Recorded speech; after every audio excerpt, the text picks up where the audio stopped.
Yeah, just keep the Esky open ads. I'm just going to poll them in.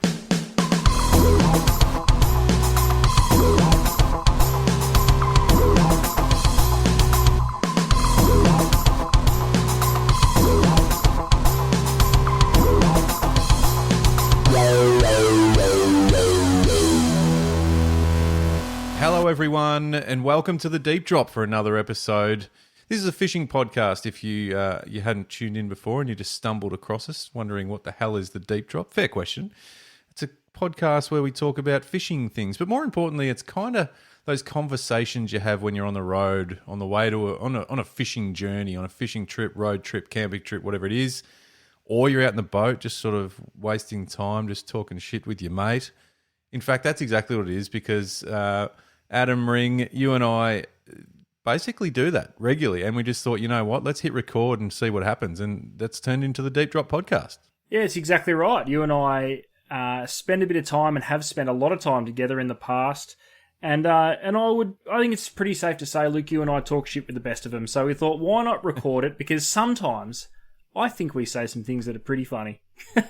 Well, not just funny, but I just think there's some things that are they're triggering conversation starters, and we hear that a lot. And it's one of my favourite things about this podcast is when people reach out and go, "Hey, you know that thing you were talking about," and then reel off their sort of experience or their thoughts and opinions on it, which is exactly what it's about. Because as there's one thing that we say throughout this whole and have said throughout this whole series, this whole show, is that we're certainly not claiming to be experts or giving advice or telling you what's right and what's wrong. We are simply just sharing our thoughts on a few of the silly things in fishing and more serious things as well, I suppose. Yeah, we sort of tackle anything and everything that we can think of. Yeah. And so I guess where it works for us, we don't mind trying to think outside the square, not in any really crazy, abstract, obscure way, but there's so many different ways to do things in this game. Yeah. And it's really quite fun to explore all those little avenues that can lead to catching a fish. Yeah.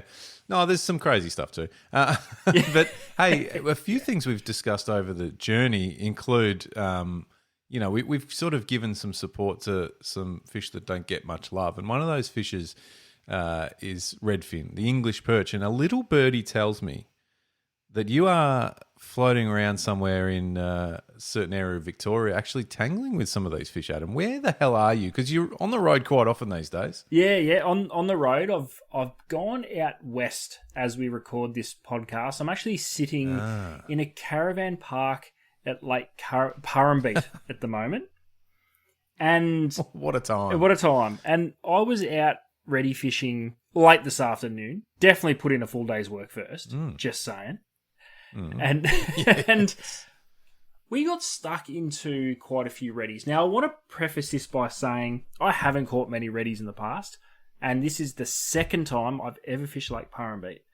And I was lucky enough to be fishing with a guy who spends so much time here, knows the lake like the back of his hand. So we were put on to fish immediately, and it wasn't an insane redfin bite, but I think we fished for maybe an hour and a half, 2 hours, and between three of us, we probably caught about 30 odd reddies. So it was good. Yeah. Like it was good.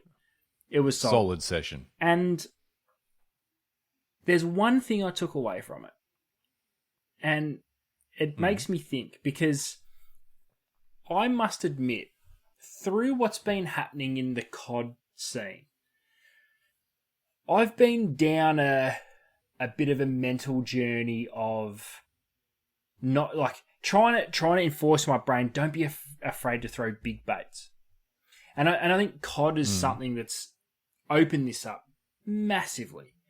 You know, you can throw a 10-inch plastic, a 12-inch plastic to obviously catch big fish, but you're still seeing 60-odd centimetre fish caught on these giant lures. And I thought, okay, maybe we get carried away with fishing small. And then I came to Lake Purrumbete and fished for redfin and got taught a completely different thing. So we were just to mix really things up, turn it on mate. its head. And again, one of my favorite things about fishing is this exact thing. You start down a thought process of going, okay, how can I relate fishing for this species to this one over here, and where are the similarities?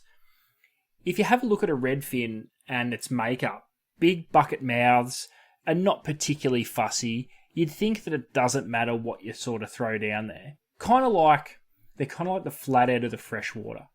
It doesn't matter what you do, as long as they're there, you'll catch them. No. Mm. So we were fishing there today in a pretty good redfin bite, and we were probably taking a whole scrubworm, and depending on the size of the scrubby, cutting it into 3 or 4 pieces. So fishing really small bits on a paternoster rig. So I was bait fishing today, which is something else I don't normally do. Yeah, I mean, you sort of brushed over that. I was actually going to dive into what lures you were using, but this is fantastic. Yeah, so no, bait fishing, something I don't do a hell of a lot of. Fishing these small bits of scrubworm, which would have been maybe 1 to 2 centimeters long. Wow. And talking to Johnny, who I was fishing with, he said, yeah, you don't normally get big amounts of fish fishing, say, a whole scrubby. And I thought to myself just quietly, isn't that weird? Because you look at a redfin and think it's made up specifically to eat big baits. A whole scrubby wouldn't be an issue. And listen, it wouldn't be. We would have caught reddies today on whole scrubbies. Mm.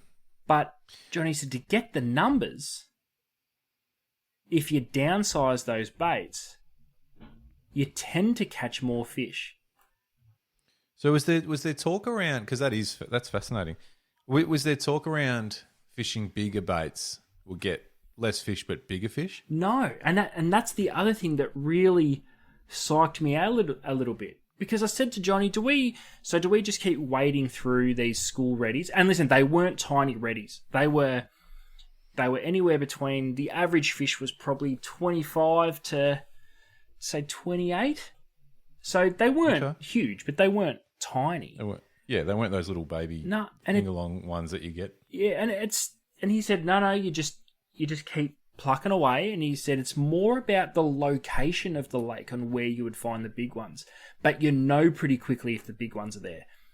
So for this time of year, it was interesting because we fished, the first mark we fished was in a deep drop off in the lake, and we were getting a lot of those normal school ones.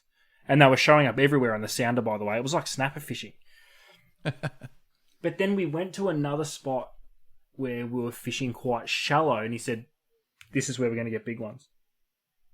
We got one fish in about 15 minutes. He goes, no, they're not here. I'm like, all right, this is really interesting. And this is where, obviously, local knowledge is just, it can't be beaten.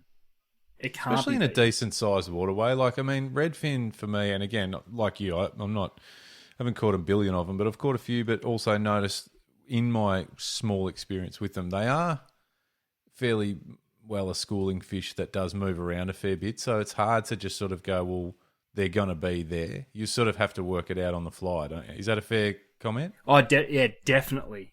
Definitely need to work it out on the fly. And definitely, I think if you approach it like snapper fishing, like after seeing today, if you can't see a school of reddies on the sounder, don't bother.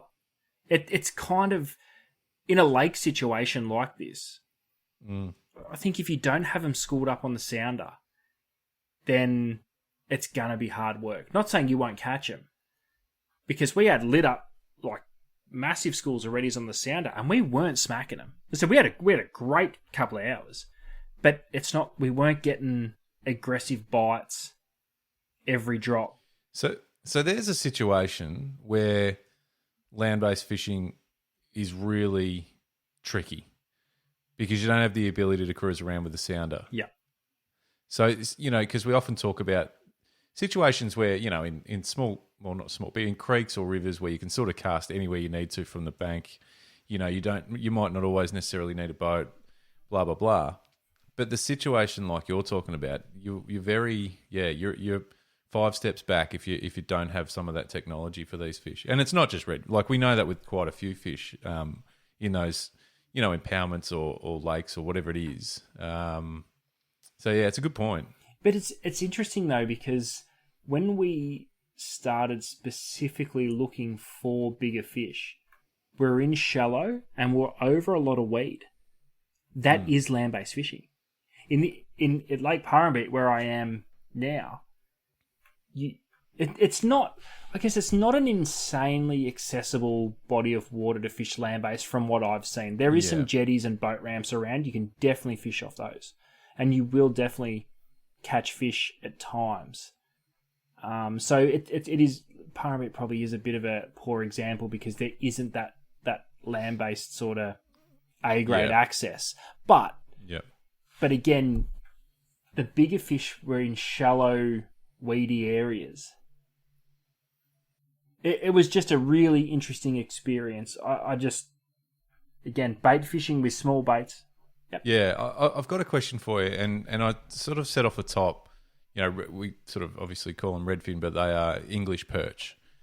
Is there correlation, and I'm purely just going off the name, between a fish like a redfin, English perch, and that of a estuary perch? When you look at them, they're not too dissimilar in just body shape and so forth. Obviously, colorings and all that, all completely different. Is there any sort of, relation there you can make with the way you fish for them or the way they will hit a lure or bait? It's a great question, and it's probably one that's a little bit harder to answer than what I originally would have thought, because you're typically not trying to catch estuary perch in like an impoundment setting, like a lake setting like this. So I find lake fishing quite daunting. I find it quite hard and foreign because they're generally really deep in the middle. They're heavily weeded on the edges.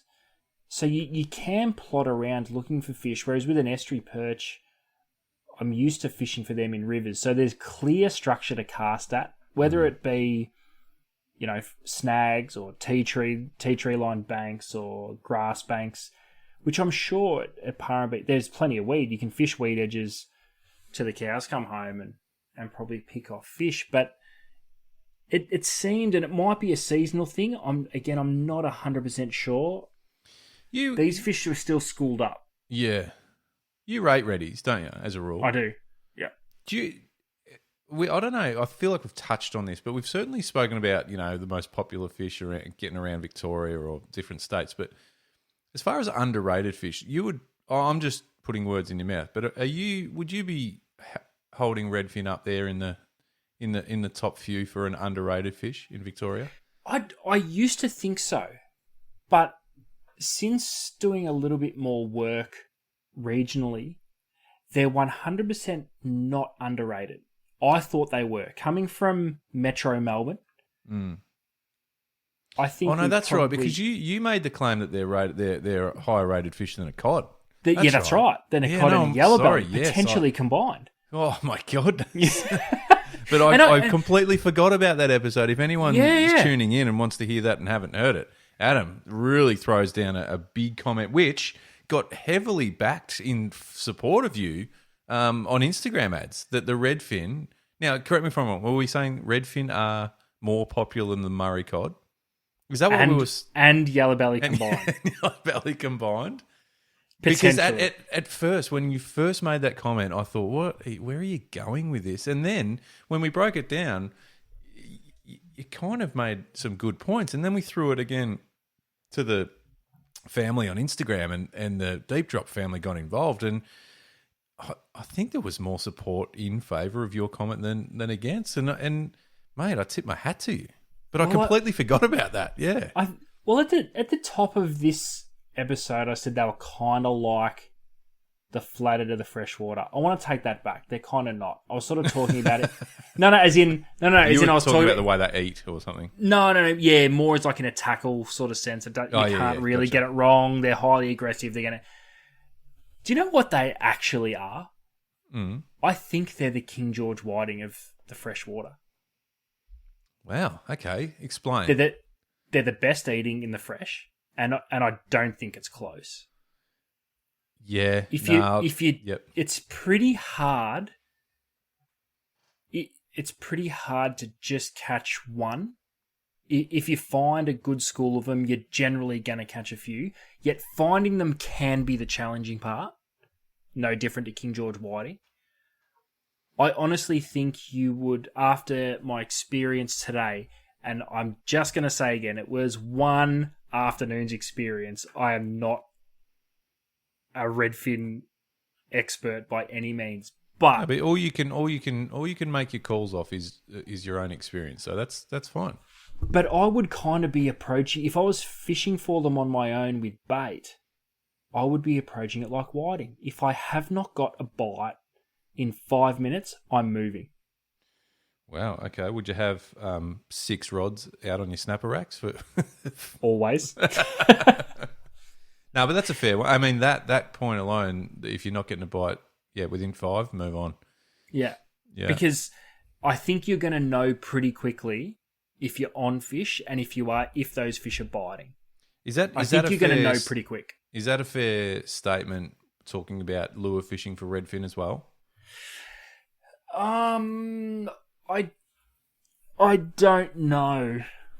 I don't know. Well, actually, this is probably a great question for you to tackle, because you've actually targeted successfully King George whiting on soft plastics. How did you know what you were doing was worthwhile? Because I kind of feel as though that's the hardest part.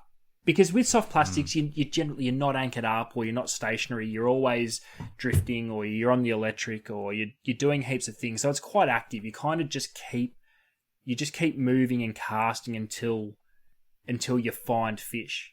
Whereas with bait, I think you're anchored up, or you're tied off to something, and you're stationary. So I think it's a little bit easier.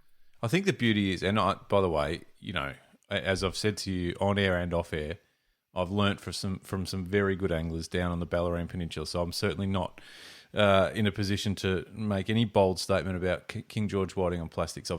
I enjoy it readily, and it's great, but I'm not the expert. I've learnt from some masters down here, ads. But I think the one thing though is the fact that like you just said, you're on the move, so you're not kind of setting up anchor, putting the burley down, and hoping there's a few around. You're kind of already moving as soon as you start fishing. So you're covering ground a lot more than you would be if you're dropping anchor, pulling anchor, dropping anchor. Do you know what I mean? So yeah. You go, as you do when you go with the intention to anchor and bait fish, you go to an area where you think there's going to be whiting. And then it's just a case of going, all right, well, let's have a look. And you put a few casts in. And the one thing I have noticed, and I guess that my mindset now is anywhere I think there's whiting, I think they'll eat plastics. Like that's the first thing I'm going to now. But I think the key is and what I have found is that they'll have a crack. It's not like they're shy and have a look. So it's not like you're putting 20 casts in front of them before they have a bit of a go at it. They're either there or they're not. And if they're there, they'll smack that plastic almost instantly. So I think the advantage there is you're already on the move. Yeah. You know what I mean? Does that make sense? It does. It does, and I think it would be fairly similar to Reddy. So see, and this is where lure fishing is really quite difficult, especially. Can I just say before you go on, I never thought in the deep drop history we would be doing a 20-minute segment on comparing King George whiting to Redfin. To Redfin. I hope I'm making a compelling case that it's kind of relevant. But yeah, they're just they are a very interesting species, because for some reason I have in my little brain that you just go out and catch 100 reddies all the time. Yeah. It's kind of like going fishing for squid. You just expect to get 10 in 12 casts every time. Yeah, but you do. Yeah. So, yeah. Oh. I don't. I know what you mean. It's kind of, there's it's a little bit of a disrespect to the fish. Do you think? Well, yeah, it is, and it probably leads to another question. What other species around do you think have that persona where you just expect to get them? Not every time, you can never guarantee, but there is a few species Australian around. salmon. Oh yeah, good one. How wherever frustrating is it when you can't get a salmon? Yeah, it's time to call it a day. Yeah. It's just if you're targeting something, because what I mean by that too is like, do you think? And let's we're probably being maybe location specific, but Victoria, Port Phillip Bay, the coastline, Western Port not so much. But do you think they're the most commonly caught bycatch? And I'm talking Australian salmon from baby size. When you're catching bay trout size. They'd have to be, apart from a toady, they'd have to be. Yeah. Yeah, but see, I don't even... oh, yeah, maybe if you're purely only bait fishing, you probably get as many toadies. Yeah. Yeah. But I just feel like, a salmon will eat anything from a bait to a soft plastic to literally to a squid jig and everything in between. And you'll catch them anywhere from ocean beaches to bay to kilometres and kilometres up estuaries, which I have caught bay trout so far up estuaries that those fish are almost gold. It's like they've lived their whole life in that really rich tannin water. They're almost gold. They ended a day of fish or a weekend of fishing for me and one of our old mates, Trav, Adam, who we were fishing the Glenelg River. Yes. And we were over the border at one point, still catching bay trout, and to the point where it was like we just looked at each other and went, "We're done. Yeah, this is ridiculous." It's over. Yeah. So yeah. So I mean, I've just sort of opened up another can of worms. Salmon's a good one. But back to your question, what do you expect to get? Yeah, I mean, calamari for me. Me too. I do have that expectation, and that sounds really rude and a little bit arrogant, but I kind of think I just. And it's credit to the fishery. It's an amazing fishery, and more often than not, you're going to get them. Whether you get 10 or you get 2. But how filthy do you get when you go calamari fishing and you've been casting for an hour and a half and haven't got one yet? You almost start getting angry. Like, what the fuck? Or even if you've just got one, it's like, I don't want one. Yeah. What am I going to do with one? One's not going to feed the family. But it's and then when you soon forget that frustration when you just start polling them in every cast. You're like, how good's this? But calamari, Australian salmon, redfin. It's probably not much more than that, to be honest, because you could kind of put. I'm going to say one, and you're going to say it might be silly, and people will go, "What are you talking about?" But I sometimes think, in my naive, silly little mind, when I go trout fishing, that I'm going to catch a heap. Every time. No, that's a real good one, like stream trout. Stream trout. Oh, 100%, yes. That's not even controversial to me. Like in my, I'm glad. In my mind, every bend I'm going to catch at least one. Yeah. And as we keep manoeuvring up, that equates to about 50 for the day. Yeah. And the best thing ever is when you get down there and you cast the first 2 runs and 3 bends, and you have one follow. You go, I knew I should have. This stretch of river's been flogged. I got here too late. Oh, it's exactly it. I'm fishing used water. Yeah, this is ridiculous. Secondhand water. Yeah. Or you get a follow on the first cast and you go, here we go. This is Adam. We're on. Adam, put a cast in here, and that's it. That's the only fish you see for the day. Squid are real bad for that too. Yeah. You'll get the first one in 3 casts and go, I'll be home in half an hour. Yeah, just keep the esky open, ads. I'm just going to pole them in. And then an hour and a half later, you're thinking, well, I'm just going to chuck this dead squid back. I was going to say, there's one lonely dead squid in the bucket. You're like, I'll release this fucking thing. I swear I will. Oh, yeah. But probably a more controversial one would be whiting. Yeah, but I think that's almost justified in that if you do land on a patch, you can get a big number. Yeah, but finding them can be so frustratingly hard. No, my comment's redundant because I don't really expect to get if I get one, I expect to get 20. Yeah, but I don't really get. I find it hard to expect that one. Yeah, yeah. Whereas with calamari, I just expect 10 every time. See, whiting are a bit the same in that, like if you get one early, or just one, or even two, like you kind of don't want them.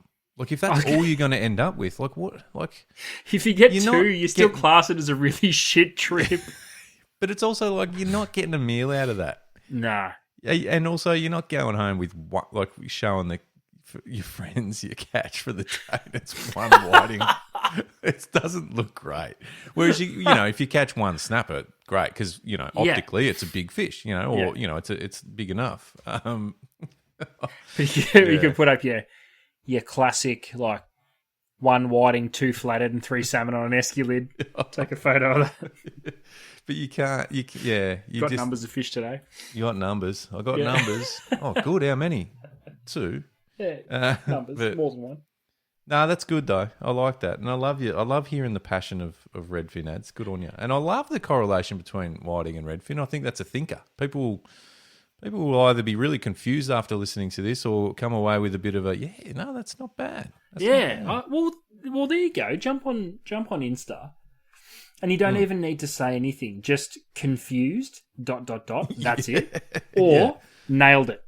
That's all I need. So what are we going to... Because this is a challenge sometimes I face. This is a bit of behind the scenes for everyone listening. When we put up some tiles, on Instagram, that encourage that engagement, that feedback, sometimes I don't know what to write. Because if you haven't heard the episode and see that tile, it can sometimes make absolutely no sense at all. That's why I'm really hopeful that people... but that's kind of the funny thing. Like if you put a tile up and it just said, "Are Redfin just freshwater whiting?" Yeah, okay. All right, well, that's what I'm going to do. I'm going to write that down there. Are Redfin the freshwater whiting? The freshwater whiting.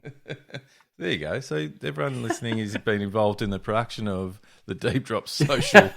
And they're also you guys are probably sitting out there listening to this going, fucking hell, you blokes have got some issues. And you're probably right. Hey, speaking of socials, and this is a genuine question, just heat of the moment. Is anyone out there, I'd love to hear some feedback. So, and this is from a fishing point of view. Is anyone use Threads? Do you know what Threads is at? Threads, like as in the social platform. Clothes? No, the social media platform. So Threads is another partner sort of affiliate thing of Instagram. It's Instagram's version of Twitter. Really? Yeah. Have you actually not heard of Threads? Ever. Yeah, okay. At the risk of sounding really old, and I'm not that old. No, I'm not that young, but I'm not that old. Yeah. I've never, ever heard of this. Okay. Well, there you go. Is it an app? I mean, that's... Yeah. Or do I get it on Insta? No, it's its own app. Don't worry about it. Because I jumped on it. I thought... Because, sometimes I've been slow to social media platforms. Yeah. And then I'm like, maybe I should have jumped on it when it popped up. I jumped on this. I'm gonna embrace it. I'm gonna get on there. And I've completely neglected it now because it's shit. But because you're one of 6 people using it worldwide. Oh, it's gone. It's massive, obviously, because they all, they're all, yeah. Anyway, but I what I'm asking is if anyone finds any value in it from a fishing point of view. Is there any cool fishing? Ultimately, it's exactly the same as half the other platforms out there. But I don't even have a Twitter account. I don't even have a Twitter account. I've never used Twitter. I'm still on there, but I literally haven't used it for a good 10 years. I've never used it. It was good for a while, and then it just got sort of a bit chaotic, angry and hatey. Yeah. So, anyway, but let me know if you're on Threads and it's worth following up and doing some stuff. We did do some stuff. There's a Deep Drop Threads account. Okay. We've got 12 followers. Should I download it? Nah.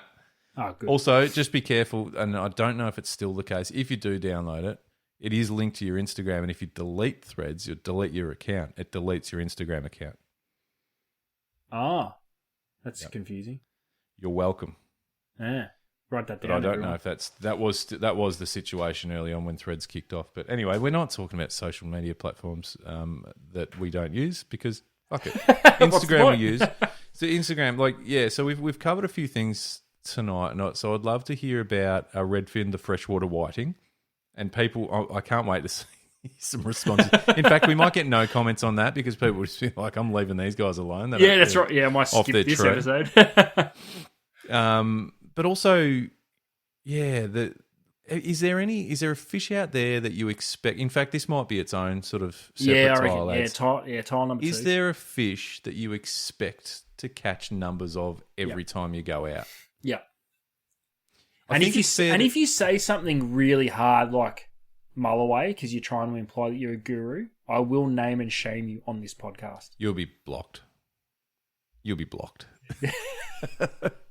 But there are some species that I'm certain will never make that list, and mull away is probably one. So what did we lock in? We locked in. I think we locked in strain salmon, calamari, and then we spoke about stream trout and controversial ones were stream trout and King George whiting. Yeah. I'd go as far to say stream trout's not even controversial. Yeah, okay. I expect to catch them. You know who does expect to catch them? Fly fishermen. I wasn't thinking that. I was going to say, don't make me say it. Oh, a person? Yeah. No, don't say names. We're not doing names. I know who you're going to say. I know exactly who you're going to say. We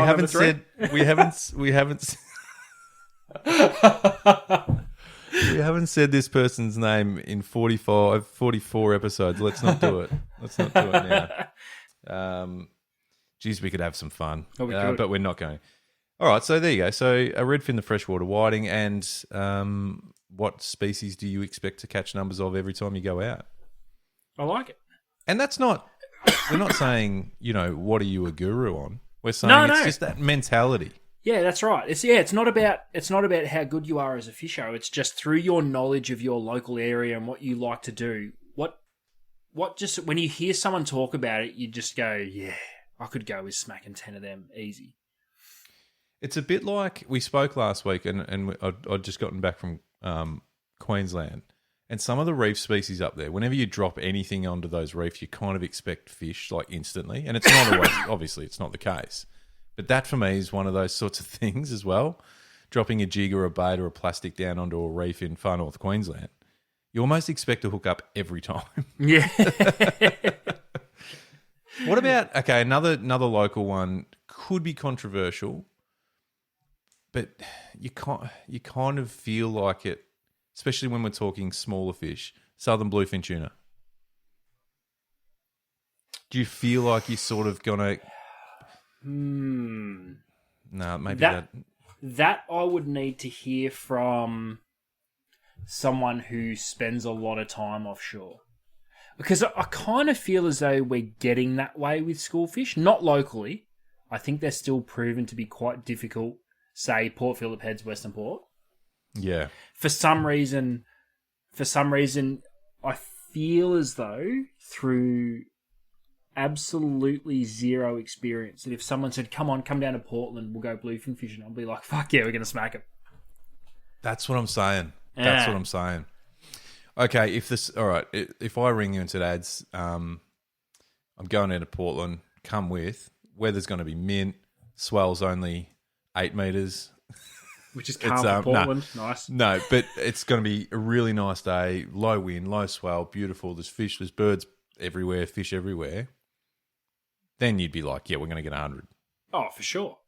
Not 100 kilos, 100 fish. 100 fish. 100 kilos. Do you know what I mean? And that's exaggerating. Obviously, you don't think you're going to get 100, but you think, you know what, we're going to smack plenty. Yeah. So I know that's kind of taking a different angle with different scenarios. But I reckon there's a bit of that. You're not if you're targeting big fish, but if you just there's big schools of those. I think does that kind of go in a different category, similar to say peak snapper season. Let's say middle of November, snapper season. You've got a really mild, balmy, warm Saturday morning, 5 knots max, and you're like, hey, look, you want to go snapper fishing? Would you be like, yeah, we're going to belt them? Do you know what? I've never felt that way with snapper. And I don't know why, because because it's not always the case, I guess is why. But, you know, everyone's had those unbelievable sessions on them, and it could happen at any moment. But I've never felt like at the start of a day, when you, like you just said, when you're planning, hey, let's hit the water tomorrow morning, it's going to be a nice day, the moon's good or whatever. I've never thought, all right, let's go just brain them and have an unbelievable day. Like, snapper for me have always been not that they're one of the harder fish, but they're just temperamental fucking things. Yeah, but kind of so can everything else. Yeah. No, but I'm kind of with you. I've never been snapper fishing going, I'm so confident we're going to belt them this morning. And I think it's because I've had so many sessions where, in theory, we should have, as in conditions were perfect, barometers high and rising. You know, it's not a full glass out, but it's not rough. We should get them and not seen a fish. And it's the prime example of those those sessions where you get one early and just think, oh, and then that's it. Yeah. I remember a trip. I remember a trip with you, and we caught fish. Literally, must have been first drop, and we've cracked beers at 7 a.m. thinking, I remember how good's the this day like going? It was yesterday, Luke. I remember it like it was yesterday. I don't reckon the next fish came overboard till after 2 p.m. or something like that. Yeah, it was like, and even those fish that came up, I remember that because it's one of the few sessions that I've had, probably I'd say 2, maximum 3 snapper sessions in my life where it was one of those dream scenarios where you just caught truckloads of them. But we fluked that. As in, we did all the right things in the morning. We went early. I think we definitely got one. Yeah, we got 1 or 2 real early to the point where it really raised. It was a day full of emotions. It was a roller coaster ride of emotions because we got them early and was so excited, and then it was just hard slog. It never got going. It looked like it was gonna, and it didn't. And I'll set the scene if we want to just sort of sit back and listen, and I'll try and paint a picture. We went over because we saw some friends in another boat. Yes, and from memory, you and Mitch, who was on board, were going up the front of the boat to flash your asses at them as we went past. And as I slowed down for you to remove said pants, I said, fuck, boys, have a look at the sounder. And it just lit up. And I think I just quickly dropped anchor, and it just became the most insane snapper session I've ever had. And it was awesome because the other boat that we were cruising over to see had got a couple but weren't smacking them. We pulled up by accident to cruise over to wreak havoc with them, sounded the motherload of snapper, pulled up, and look, it was that insane. We were having baits taken so quickly after them hitting the water. I'm surprised we didn't see like tail swipes of snapper feeding off the top. It felt like they was clapping them off the top. Yeah, I refer to that trip a lot because when we've, in conversation, when you start talking about snapper as we do this time of year, I remember we were in 16 metres of water because I marked it. And I called that spot bullshit because it was just bullshit. And I remember, exactly that, because the conversation is these fish don't hold just on the bottom because those baits and plastics we're chucking in, we're getting hit only a metre from the surface, if that. Yep. Then did you tie on a bottom ship at one point? Yeah, I was catching on a bottom ship, Lucanus. I think you threw a jig head out at one stage that got eaten without a plastic. Or no, it might have had a pilchard tail on it or something. Yeah, I think I baited it. Yeah, but bottom ship, I was just sort of doing bottom ship out one side of the boat, and it was ridiculous. And I've never had a session like that to this day. So it's probably one of 2 or 3 sessions where everything's been right and it's gone mental. That was actually that was a joke. Like that was bullshit. It was insane. Yeah. It was ridiculous. Insane. And I'm glad, because it is, you do have to cherish those sessions because yes, you'll have other sessions, and I'm sure we both have, where we've got plenty of fish and it's been a great day. But that one was, I don't know what those fish were doing. They were almost in a Have you ever seen the footage of the snapper in Western Australia when they ball up and they're almost and like they just in a swim bit around of in circles? circles and they're literally on the surface? On the top. Yep. It was kind of like that. I don't know how we didn't see them. The baits were getting eaten that quickly as they hit the water. I don't know how we didn't see them. I don't know how we didn't see a tail swirl, a fin, like a dorsal fin. I don't know how we didn't see them. It felt as though baits were getting eaten as they hit the water. Yeah. It was so good.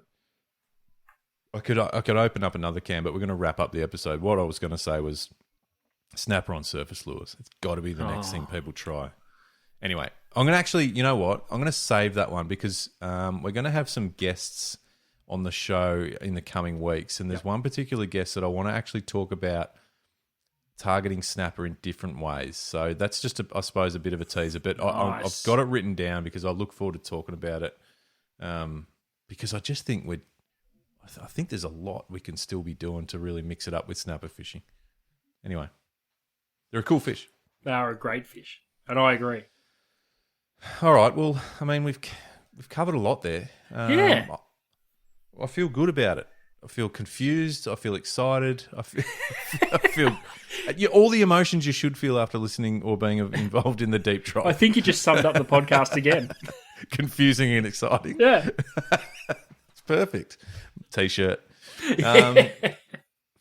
All right. Well, thank you everyone for tuning in. We love having you on board. And don't forget, Instagram is where you'll find some of these silly, interesting questions pop up, and we want to get you involved. And if you know you've got some people out there that might not have heard the show, A, share the show with them, see what they think, but B, tag them in some of these comments and get their thoughts on it, because there's some fantastic,